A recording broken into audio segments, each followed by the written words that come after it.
안녕하십니까, 단태입니다. 오늘은 차에서 영상을 찍습니다.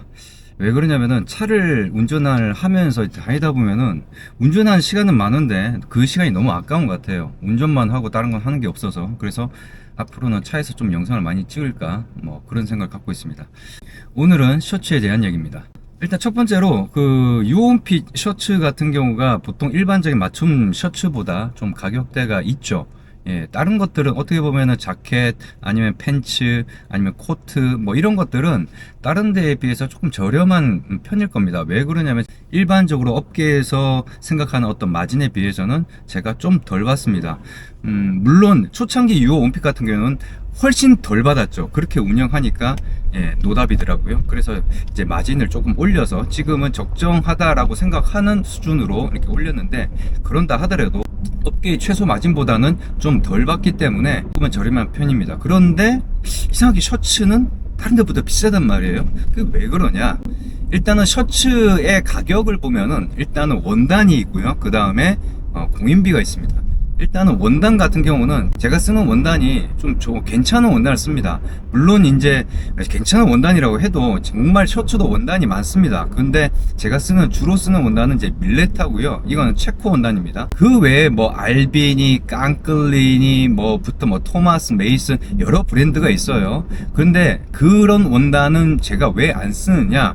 물론 그 원단이 훨씬 더 좋은 원단들입니다. 제가 말했던 그런 원단들이 수트에서 얘기하면은 누구나 이렇게 얘기를 해도 알만한 그런 원단들이거든요. 그런데 그런 원단을 왜 안 쓰느냐면은 밀레타 정도의 원단만으로도 충분히 일반 사람들이 만족할 만한 정도 수준은 된다. 그러니까는 저의 어떤 임계값을 넘어서는 원단이기 때문에, 거기에다가 가격이나 이런 것들도 가성비가 괜찮아요. 맨 처음에는 가성비가 괜찮았긴 했지만 점점 원단 가격이 많이 올라가는 바람에 지금은 조금 가성비가 좋다라고 하기는 조금 애매하긴 하지만, 다른 원단들, 제가 말했던 다른 원단들은 훨씬 더 비쌉니다. 그렇기 때문에 그런 것들 따져보면은 그래도 가성비가 괜찮다, 이런 생각에서 그런 원단을 쓰고, 이 원단 가격이 많이 올랐다 보니까 제가 이제 국내산 원단을 이제 또 셔츠 공방 대표님한테 또 문의하고 어떤 게 괜찮은지를 이제 검토를 해서 쓰는 게 이제 영진이라고 하는 데에 이제 셔츠 원단을 쓰죠.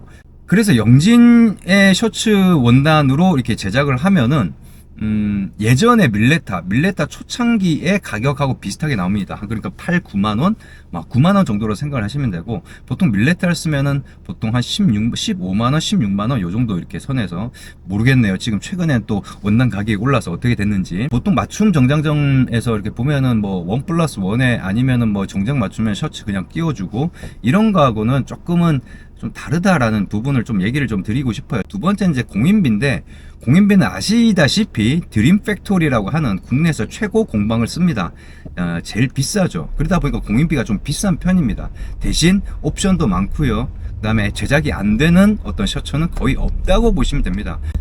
국내 브랜드 중에서 비싼 셔츠들은 다 여기서 제작을 한다고 보시면 돼요. 거기다가 돈 준다고 해서 무조건 만들어주는 게 아니라 나름대로 가려서 받는다는 얘기예요. 그나마 그래도 유호 원핏은 물량이 이렇게 많지도 않지만 그래도 항상 또 저를 좀 좋게 봐주셔서 항상 제작을 해주고 있다. 근데 이게 퀄리티가 얼마나 다르길래 그러냐 이렇게 생각하실지 모르겠지만, 그거는 이쪽 업계 아니면은 또 브랜드를 하는 기성 셔츠를 만드는 쪽에서도 그렇고, 외국에서도 한국에 이렇게까지 메이킹을 잘하는 셔츠 공방이 있다 이렇게 얘기를 할 정도로, 이거는 자타 공인이기 때문에 이 부분에 대해서는 이의를 달기가 힘듭니다. 그럼 셔츠의 메이킹이 남다르다는 건 뭘 뜻하는 걸까요? 이 원단을 맨 처음에 이게 바느질을 하고 만들었을 때 그 형태가 오래도록 유지할 수 있게끔 그렇게 메이킹을 하는 거고, 또 거기에다가 또 여러 가지 메이킹적인 부분에서 딥하게 들어가면은 여러 가지 얘기할 수 있는 부분들이 있지만은, 사실 이 부분은 일반 소비자들한테 그렇게 큰 중요한 부분이 아니기 때문에 패스를 하도록 하겠습니다.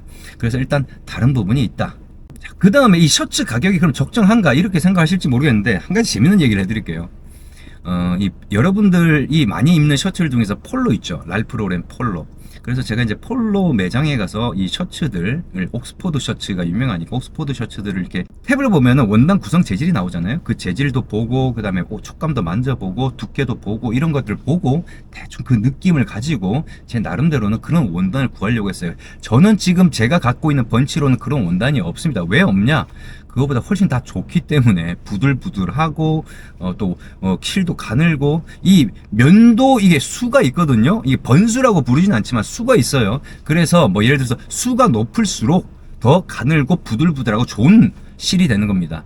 물론 그렇다고 해서 실이 좋다라고 해서 무조건 수가 높다고 해서 좋고 비싸다 이런 건 아니에요. 그렇지만 비싸지는 경향이 있고 더 좋다라고 일반적으로 실로만 놓고 봤을 때는, 원단만 놓고 봤을 때는 그렇다는 겁니다. 그래서 제가 이게 나름대로는 종합시장에 가서 원단을 갖다가 찾아보려고 이리저리 많이 둘러봤단 말이에요. 그래서 못 구했어요. 물론 제 눈에 안 띈 건지 모르겠지만은 이리저리 찾아봐도 참 쉽지 않더라고요, 그걸 구하는 게. 그래서 제가 셔츠공방 대표님을 만났을 때 제가 그런 얘기를 했어요. 폴로 셔츠의 그 옥스포드 그 느낌이 나는 이 원단 어디서 구하냐 그랬더니 하는 얘기가 그래요. 원단 엄청 안 좋은 거라고.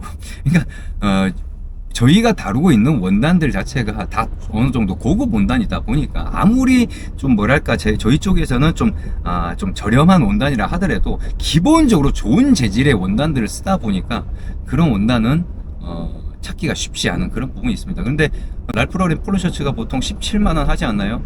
그 정도 가격이면은 훨씬 더 좋은 원단으로 메이킹 더 좋게 해서 만들 수 있다라는 거죠. 거기에다 자신의 구매에 맞게끔. 그렇기 때문에 결코 그게 비싸다 이렇게 생각하지는 않습니다. 폴로 셔츠 이렇게 많이 팔리는데 폴로 셔츠 사는 거 정도면 충분히 살 수 있는 가격이기 때문에 저는 그렇게 비싸다고 생각하지 않고요.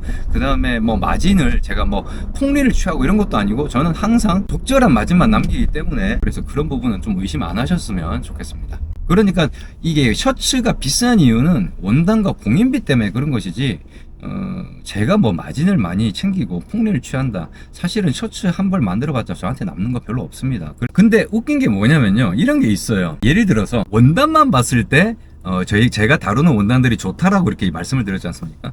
근데 사람들한테 이 셔츠가 좋냐 저 셔츠가 좋냐 라고 얘기를 했을 때 또 얘기가 달라지는 경우가 있어요. 어떤 경우가 있었냐면은 이런 거예요. 폴로 셔츠 같은 옥스포드 셔츠에 익숙한 사람 같은 경우는 그러한 어떤 느낌, 그러니까 약간 빳빳하면서도 약간 두께감이 있고 뭐 이런 느낌을 좋아한단 말이에요. 근데 제가 저희 쪽에서 다루는 원단의 셔츠를 보면은 부들부들하고 막 하늘하늘거리고 막 약간 그렇단 말이죠. 그러니까는 훨씬 더 좋음에도 불구하고 그게 익숙치가 않은 거야. 그러니까 나는 이런 셔츠를 원했던 게 아닌데 뭐 이런 생각을 하시는 분들이 있어요. 그래서 이제 그런 부분에 있어서는 약간의 좀 차이가 있다. 그래서 그런 부분 때문에 별로라고 생각을 할 수는 있어도 그건 어떻게 보면 취향의 문제잖아요. 근데 이제 원단만 놓고 보면 어느 정도 정답이 있는 거거든요. 이것보다 이게 더 낫다라는, 그리고 비교할 수 있는 어떤 기준들이 있기 때문에 그런 의미로 이해를 하셔야 됩니다. 이번 영상은 여기까지입니다.